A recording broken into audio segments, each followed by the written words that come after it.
they're a vitamin. They're not a medicine. You need great HR. You need to be able to hire extraordinarily well. How would you even know if you were successful? The reality is simpler is better. All right, so welcome everyone to our next conversation as part of the Agile Insights Conversation series. We are today being joined by Christina Wodtke. I'm very excited because I read her book, Radical Focus. This is now here, the second edition. And Christina and I will talk about several things. Now, before we get to introducing Christina or giving her the stage to introduce herself, let me share a bit of the intention of this interview, of this conversation with you. My intention is to try to focus on topics that have not been covered in other interviews already, because Christina has done a few interviews, especially last year when the second edition of the book was launched. One of the interviews was with the folks at Why Matters, which I liked a lot. And we will link that interview in our show notes so that I try to avoid having a lot of redundancy. And the topics that I want to get through are the following. So first of all, getting to know Christina. Second, getting to hear her definition of OKRs and why she is so passionate about this topic. I mean, she's written not only one, but a second edition of a book around this topic. I want to know about the prerequisites that are required in organizations to implement OKRs, because I do see a lot of organizations, clients of ours, but also others, aiming to introduce OKRs, and they are facing a lot of difficulties. And I also want to talk about the role of leadership. And finally, I want to talk about the concept of a learning organization. Because when I listen to your interviews, Christina, when I read your book, this concept of the learning organization is again and again and again coming up, right? But a lot of people do not associate a topic like OKRs with the learning organization, but you do. And I find this very insightful. So without further ado, let's get to it. And I'd like to give you, Christina, first of all, a very warm welcome and a big thank you for joining us here. I know it's early on where you're based, and we really appreciate you being here. I'd like to give you the stage to quickly introduce yourself so that the people in our audience who don't know you yet get a good feeling about who you are and what your journey has been so far, because it's quite interesting and remarkable. Well, thank you so much. I really appreciate you having me on your podcast. It's quite the honor. Agile has been such an important part of my career, and it's great to reach out to people who care about it as much as I do and you do. Right now I'm coming to you from my office at Stanford. So I'm a lecturer in human-computer interaction. I focus mostly on how can we make technology much more humane, which is something I care about. In fact, the reason I write about OKRs and the team that managed itself is because I also want business to be humane. Now, all of this stuff we're building is for human beings. So why is it not, supporting us and caring for us in the way we should be? So that's something I really feel like I'm on a mission to change very profoundly. So I teach a bunch of different classes. And as well as that, in the fall, I'm going to start a human-centered product management class just to talk about how can we consider not just the human beings we serve, which is so incredibly important, our customers, but also the human beings we work with. So that's where I am right now. And then, of course, I've done, every time I list off everything I've done, it's kind of long. So I've worked at a bunch of companies like Zynga, MySpace, Yahoo, LinkedIn, of course, e-greetings back in the day. I also started a couple social good companies. And I just found my way over to teaching, and I really love it now. It's a great time. I mean, when I work with my students, they're always like, I have to have the perfect first job. And I'm like, no, you really don't. You can have so many different lives and so many different adventures if you just follow your nose and do the things that matter to you. Yeah, if you just follow your nose, and I think if you also put in the work at every single new journey or step that you take. Similar to you, I've done a lot of different things, started out as a medical doctor, the management consultant, and then going into the entrepreneurial path. So I can very much relate to the journey that you've had. And maybe at some point I also end up at one of the better business schools in the world and teach, because this is my true passion as well. So Christina, thank you for this quick introduction. Now, a lot of the work that you've done, both at the companies that you've listed, for example, Zynga, which I think was one of the remarkable companies of its time, and where you also had your first interaction with OKRs, if I'm not mistaken, and many other companies, but also especially in your books, your work has been based around this framework, around this topic of OKRs. Would you mind sharing briefly with our audience what OKRs are and why you are so passionate about this? And maybe you can also make the link to what you just mentioned, human interaction. Mm-hmm. Exactly. Unfortunately, I feel like a lot of people who've picked up OKRs seem to think of it as another way to get more productivity out of people. And if you're constantly struggling for more productivity, you're treating humans like machines. Like, if I can just tune this up, add a little more memory, whatever. But that's not how humans work. So the way I learned OKRs at Zynga, and of course, Zynga was a John Doerr company. So John Doerr introduced it to Mark Pincus, who was CEO at the time. He's been CEO on and off. So I don't know if he is right now, but he was the founder. And in particular, I think it was Cityville who really took OKRs into a strong art form, very simple, high line. But it was always about what are we not doing that we have to do. So Zynga was a very, very opportunistic company. If you may remember, it was notorious for jumping on fads or taking advantage of certain trends, and it was good at that. But the problem is, when you're a very opportunistic company, how do you deal with strategy? So that's how they dealt with strategy, is to make sure they were choosing things that were incredibly important to them. Then when I left Zynga, people, didn't know what to do. So I ended up consulting with some startups, simplifying the approach to OKRs. But the big thing that really happened for me is when I left Zynga, I didn't know what to do. And I was like, okay, I'm tired, I'm burnt out, I don't know what direction to take my life. And I thought, well, let's use OKRs to sort my life out. So I started setting some early OKRs about, have a job that makes me enough money to live, but makes me happy. And what does well-being look like, And these are really important questions, like, what are the signs when I'm not healthy? Is it stomach upset? Is it back pain? And being able to track that made me learn a lot about what I should do with my life. And I have to say, it's worked, because I've never been happier in my life. This job is an amazing one. Yeah. So you've seen it applied at a startup or scale up such as Zynga. You've applied it to your own life. And if I'm not mistaken, in your past work, you've also helped a lot of larger organizations, more established organizations, implement OKRs, sometimes successfully and sometimes less successfully. Now, when we talk about OKRs, and for those who don't know what OKRs stand for, it's objectives and key results. And I always refer to them as, the objective is the future that we want to see. Mm-hmm. And the key results are basically indicators of whether we've got there or not, right? Couldn't put it better myself. Pardon? Could not put it better myself. Yeah, I learned from reading your book.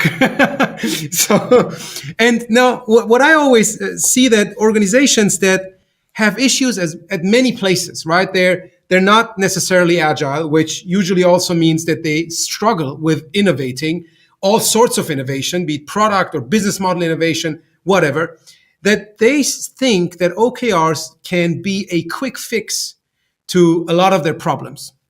And what I found particularly interesting, looking at your work, and it actually starts, I think, with a blog post you wrote in 2014, "The Art of OKRs," and you've written, or you've done a redo of that blog post in 2021, I guess.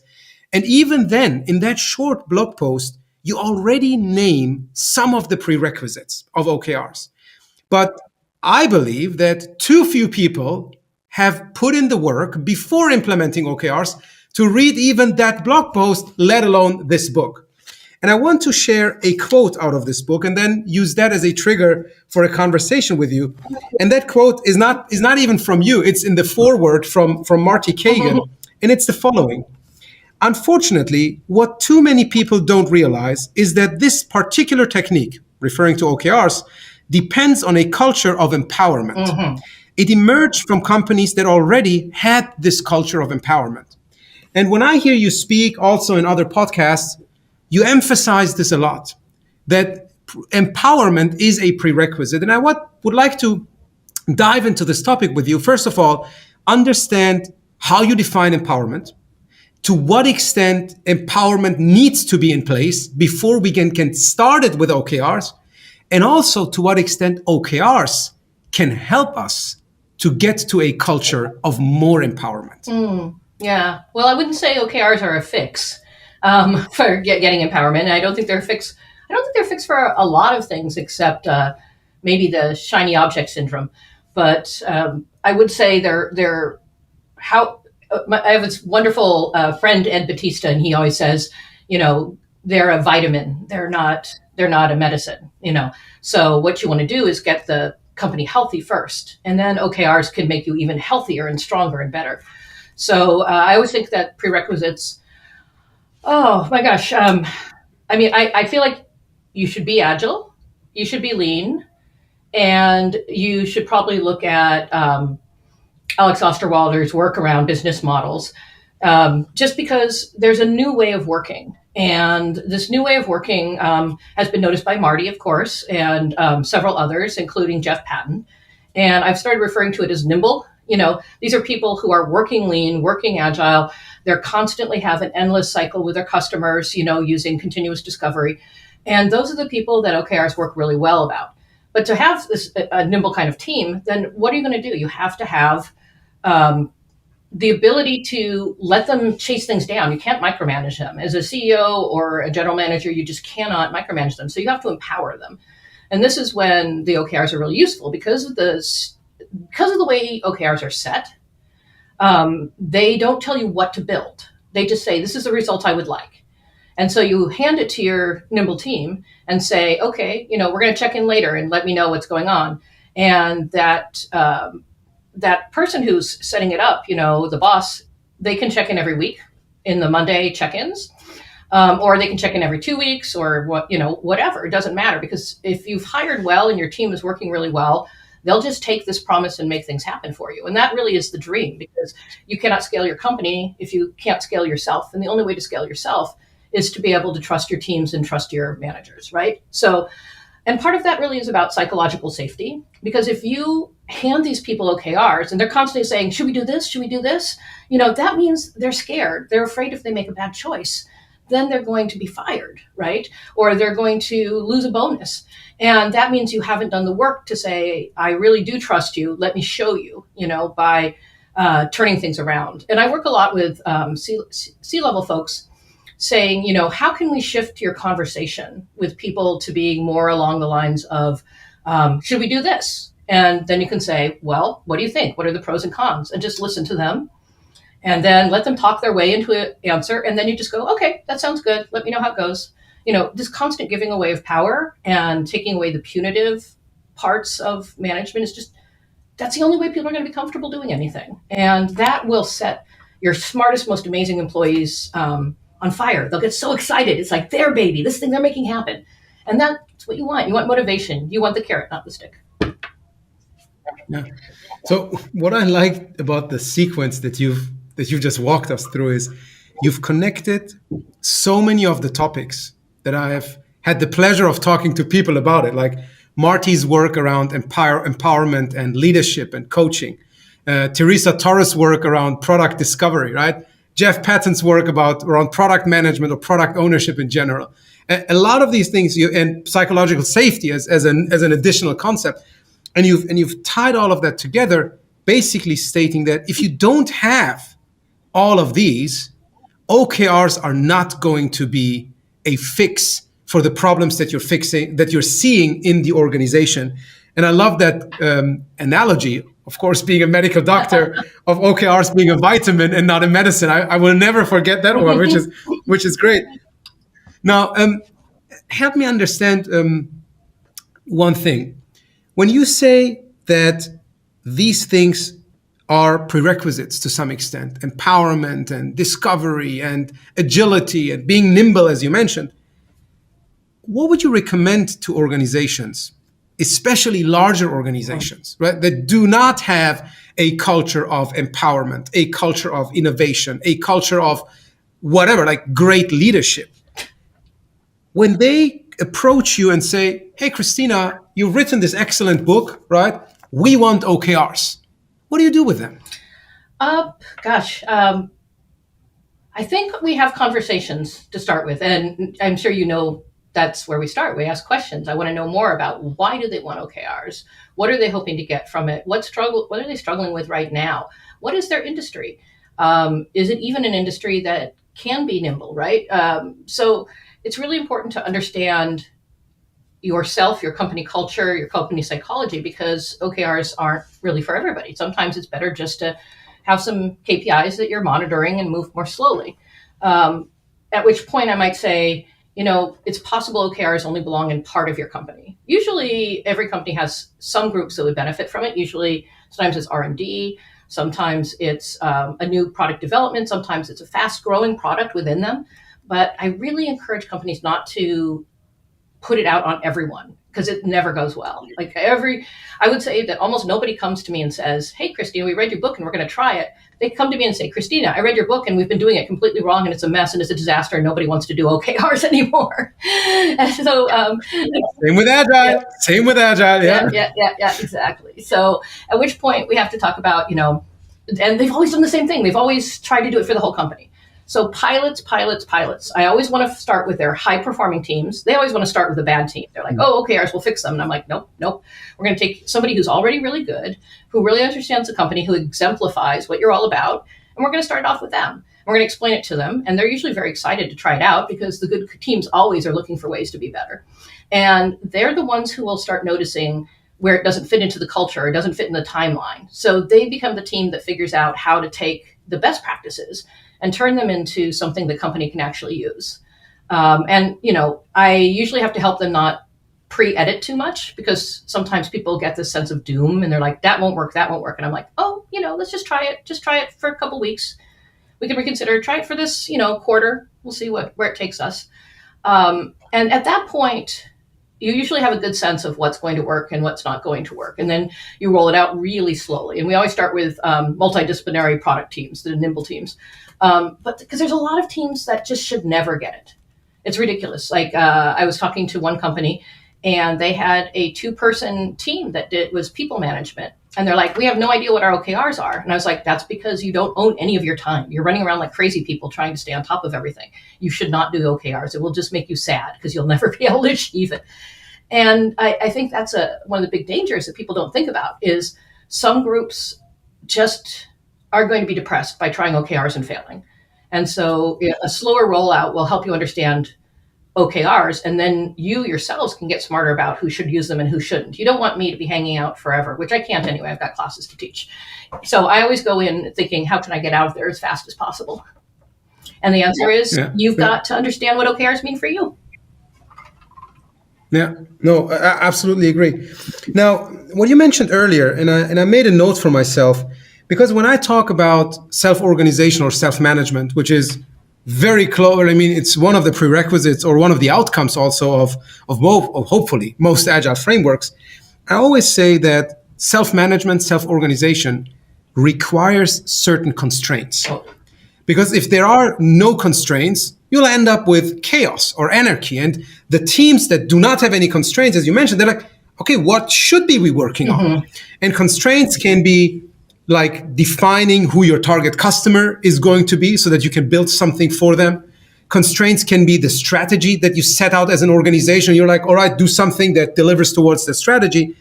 And what I hear you saying is OKRs help us as leaders and teams collaboratively, and I'd like to also go into this collaboration, define the constraints within which a team can actually self-manage. Is that interpretation correct? I think so, in that the OKRs will state the most important strategic priority for the company. You work for a company. You can't just run around, do whatever looks fun or interesting or you think is a good idea. Sometimes you can, but not full time, because like you said, it creates chaos and arguments and all sorts of wackiness. No, you bring a team together to do something great for the company. And so the OKR is a way of formulating that strategy. But I also think that if you don't have a strategy, if you're a highly opportunistic company, you can't use OKRs either, because you don't know what to do. I've heard stories, and I'm sure you have too, of somebody who's doing different OKRs every 2 weeks. And I'm like, no, don't even bother. Don't even bother, because that means you have no strategy. And I think more and more I realize very few people have a good model for thinking about strategy. You know, opportunity is great, and all the literature shows that you need a mix of opportunistic behaviors and strategic behaviors, right? You want to be able to take advantage of the pandemic or react quickly. You don't want to hold on to your OKRs when suddenly everything is shutting down. That would be madness, right? Yeah. But on the other hand, you also want to go, okay, this is where we're going in the long run. This is where we want to be in 5-10 years. We want to move into this new market. We want to create this new product for this, target market. You need to have those game plans in place, and you want to keep going forward despite the way life knocks you on your heels, right? So those OKRs are acting that way. They're saying, while you're doing all these cool opportunistic things, let's continue making motion towards these big picture items. And that's what's going to create a healthy, robust, long-term company. Yeah. So what I'm hearing is, in addition to the empowerment, etc., you also need to have an organization that has a strategy, right? You can use Roger Martin's framework of playing to win, like where to play and how to win, or any other frame, but you need to have a strategy in place. Now, I think this is a good segue to the role of leadership, because both having a strategy, having empowered teams, creating alignment, which I also believe OKRs are great for creating alignment if you do have that strategy. What do you consider being like some of the most important things that leaders can do in organizations that don't have OKRs yet, in order to prep the organization to be able to get that vitamin boost and benefit from it? Absolutely. So I think I'm going to say something a little unexpected, but you need... Go ahead. I love that. You need great HR.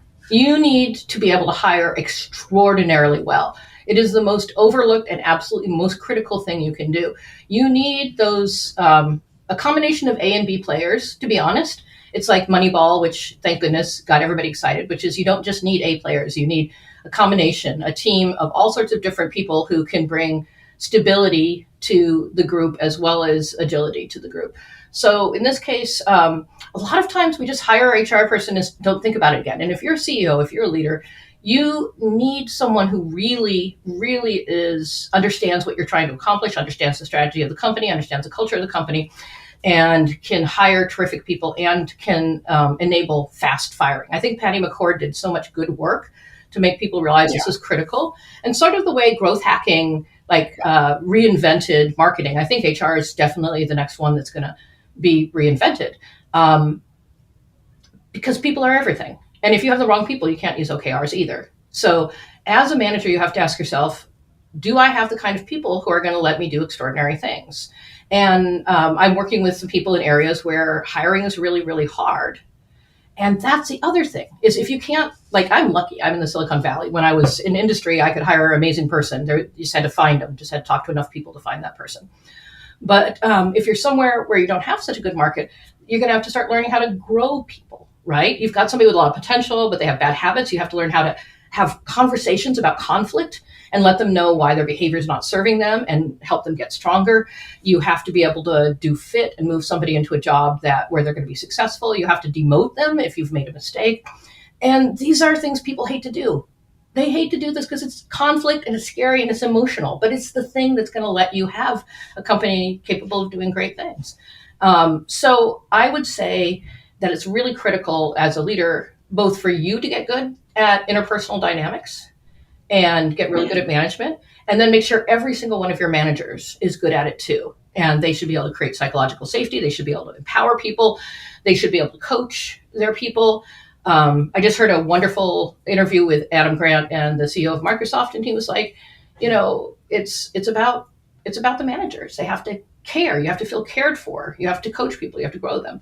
And I think we're entering an age where we're going to realize that we're not just holding on till AI shows up. And trust me, I'm at Stanford. It's not quite there yet. And we have to learn how to be grown-up people and manage people. Yeah, I like that point. I mean, when I was preparing for this interview, initially I thought OKR, this is going to be a very technical, not like coding technical, but business technical topic. Very, very focused on metrics and how do you define good OKRs, etc. But the more I read your work, the more I spent time listening to interviews that you gave, I already came across this concept of human interaction. Yeah.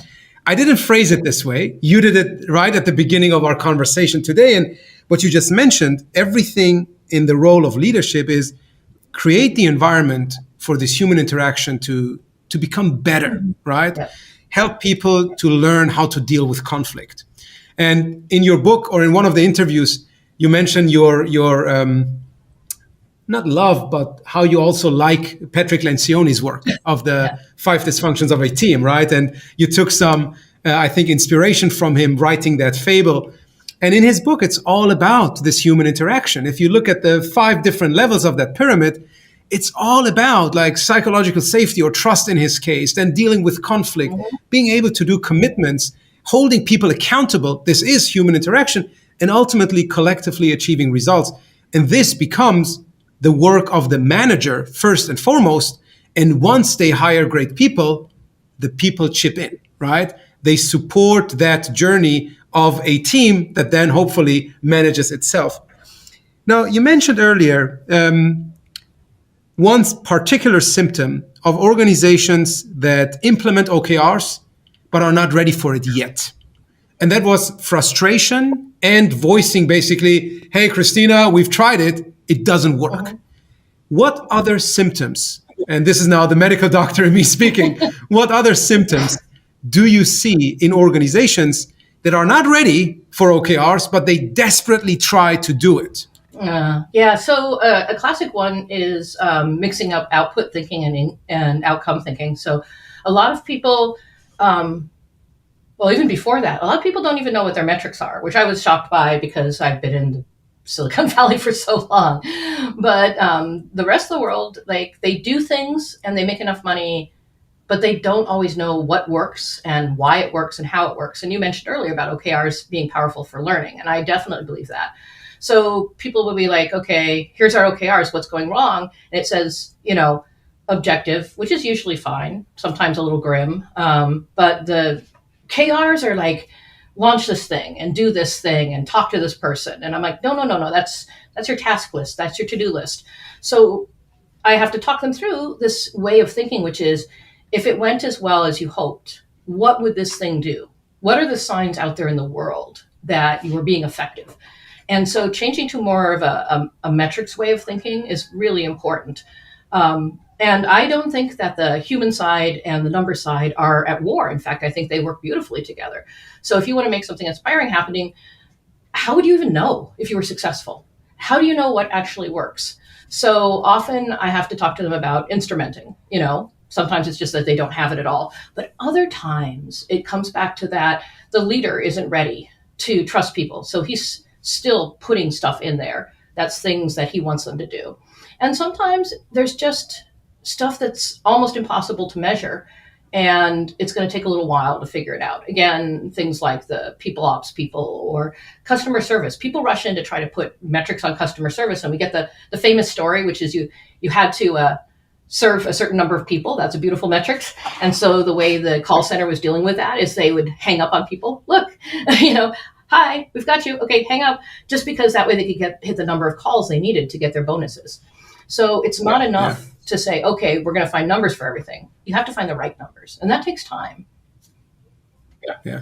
Or the number of bank accounts that I think one of the US-based banks, Wells Fargo, yeah, exactly. Yeah, exactly, right. That's also a very, very good story. And the VW now, story. When I think about... Pardon? And the VW story, where they were asked to make their diesel magically good for the earth. Yeah, that went really well. Yeah, that's a very sad one. At least with the number of bank accounts, we didn't punish the environment, but with the other one, we did. Yeah. Indeed. Now, when I think about OKRs and when I try to explain it to people, you just pointed out something, right? People putting a lot of tasks as key results. And I try to help them by providing a medical analogy. And the objective, for example, could be that my patient is healthy. The key result could be that the blood pressure is in a certain range, right? Just as one metric. There are a ton of other metrics. But then from that, my activity could be that I select the right type of drug to balance the blood pressure, that I convince my patient to be compliant, right? Good luck. That I help them change their diet, and that I help them get in more movement, right? But those are not my OKRs. Those are then the tasks. Absolutely. But I can measure whether I've achieved that objective based on the blood pressure. Does that analogy work from your perspective? It works really well because since you have this goal of the lower blood pressure, and let's say you're going to see them in 3 months, because that's a quarter, then you could try different things, right? You could say, oh, well, I'm not moving more. Well, try walking to the store instead of driving. Okay, it's too hot where you live. Okay, what if you do some sit-ups in the evening when it's cooled off? Like, you just have to keep trying things until something sticks. And that is what makes OKR so powerful, is that a team can keep experimenting until they move those numbers. And instead of investing in one strategy that may or may not work. So yeah, it's a huge difference. Usually I don't worry very much about how people form their OKRs, as long as they don't have a million of them. But that one I think is critical, because it frees you up to be successful in your business goals, as opposed to just making stuff. Yeah. Now, you mentioned the number of OKRs very briefly, like as long as they don't have millions of them. I've heard you advocate very strongly on just having one set of OKRs. Yep. And the argument has been, if you have 2 or 3 objectives, and each objective says 3 to 5 key results, suddenly you have to remember 15 things instead of 3 or 4. And you probably have to figure out how you prioritize between these objectives. Mm-hmm. Can you share a bit more around that with me? Because this is one of the topics that I see with almost every company having millions of OKRs, if you just exaggerate a bit. Absolutely. I mean, gosh, there's so many reasons why people have too many OKRs. And usually when I'm working with a company, I have to bring them down bit by bit by bit. So first of all, people think they have to have a top level company-wide OKR that supports absolutely everybody in the company. And that's not necessary, right?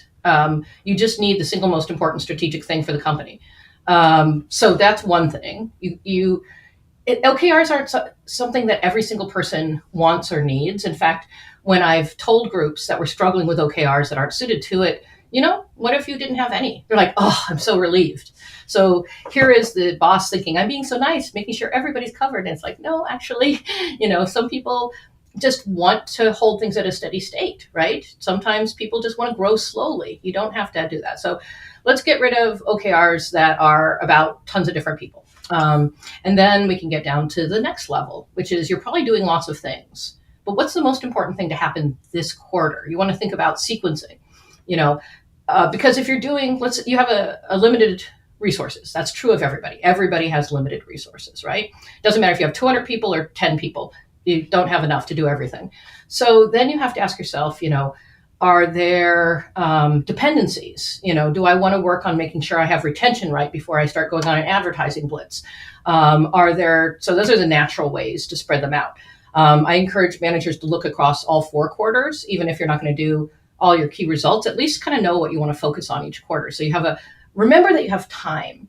The other thing they forget about is all the everyday stuff. Right? Like, you still got to call your supplier and do this and work on that. That's all that stuff going on. And it's not going to be covered by the OKRs. The OKRs should be reserved just for the single most strategic thing. Oh my gosh, more and more I'm like, you know what? You don't need OKRs. What you need is product management. You need a bloody roadmap. You need to learn how to track stuff. You need an agile approach. You need a Kanban board. Like, you don't need OKRs. That's not what OKRs do. So I think a lot of companies just need to figure out, how do I have a sense of what's going on, how fast it's going, how many resources does it take, just capacity. And I think it's really hard to do OKRs without an understanding of your organizational capacity. So that often fixes things, like all the stuff that should not be there, like, constantly having A players. I've heard that from HR, and I'm like, that's just your mission. Don't worry about it. Like, just make sure everybody's doing that all the time. Because the OKRs are about change, and not everything has to change all the time. Exactly, especially the daily work that we have to do, as you mentioned, calling suppliers, like participating in RFPs, etc. Now, before we jump to the topic of the learning organization, there's one thing that I've observed, and I think it's primarily in Germany, but maybe you also have seen it in other places. I see a lot of consultants adding additional stuff to the framework of OKRs, like molds, right? I don't even know what that stands for really. And I wanted to, like, as I do have one of the thought leaders in the space today with me, I just wanted to pick your brain around that, right? To what extent do you believe that these additions are helpful versus being harmful? I'm a big fan of simple as possible and no simpler. So I've just seen that processes like SAFe, which is the process everybody likes to make fun of, at least in my circles. So, you know, but the thing is, so first of all, it's complicated, so you can't remember it. So there's memory problems. Eventually, once you get used to it, it moves from short-term memory to long-term memory, which is great. That's one of the things I love. Well, I'll save that for the learning organization conversation, but I do love that of OKRs. But when you have so much complexity, it's brittle. People don't have the room to use their own brains. They don't have the room to try out different things. It just, oh gosh, I don't know. I think adding a bunch of stuff is adding a bunch of stuff, and maybe you want to make it your own, or sometimes it's the same problem that you see when people are making a website or an app. You live it and breathe it as a consultant. So of course you're like, oh, and this would be really good, and this would be really good, and this will help people because it really helps me. But the fact is that the people who do OKRs, they're not doing it full time. They're doing a lot of other things. So you want to keep it simple and crisp and leave a lot of room for them to find their own way forward, and just be really firm on the critical stuff. Like I said, outcome thinking. Don't move on that. Having tons and tons of OKRs. Don't move on that. I always say one, just because I can get them down to 2 or 3, and I'm always pleased with that. But one really is good. So just because we consultants think these are great ideas doesn't mean that they're going to fit into our client's life. And it just overwhelms them. And some people just give up. They're like, this is too many things. I need to go lay down now. Yeah. I love a quote when it comes to consulting, which is, in theory, the difference between practice and theory doesn't seem that big. In practice, it does. So let's leave it with that. I don't think anybody's been working on OKRs much longer than me. Maybe Ben Lamorte is about the same, And the thing is, I've seen it with big companies and small companies, and it's been stress tested. And the reality is, simpler is better. Is better, absolutely.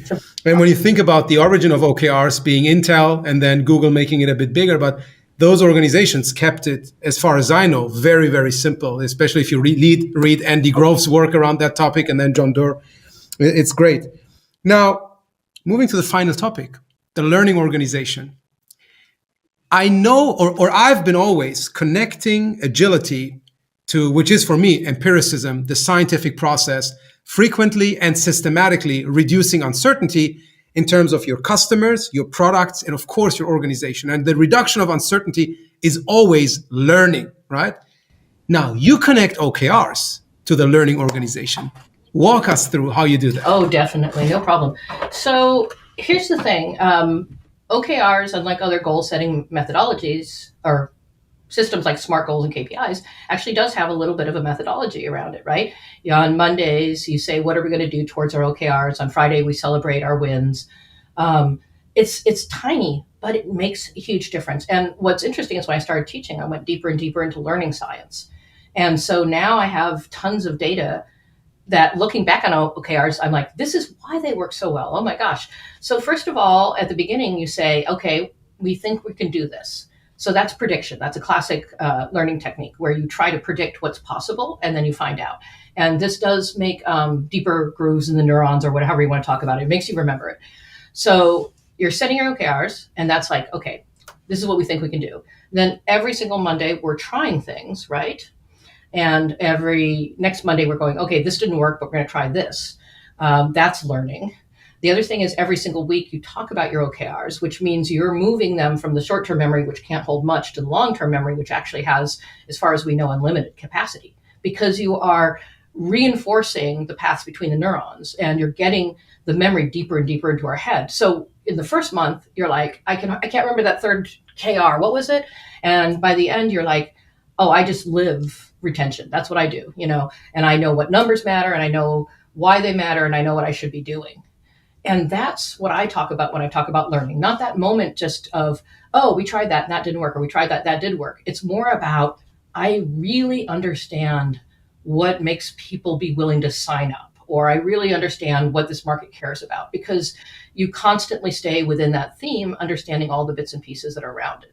And the other thing is that every single Friday is a sort of retrospective, and of course, Agile has retrospectives, which is why I didn't put it in OKRs. I'm like, already, right? But I do like that end of quarter, no matter what, let's stop for a second, look at what we succeeded at, what we failed at, and then make some decisions about that, and then make decisions about how we're going to go forward. And that's really good for learning. In fact, I would say the number one advantage of OKRs is the learning, and the number one competitive strength you need as a company is learning, because things move fast, and we've got to be able to stay on top of it. So that really is everything.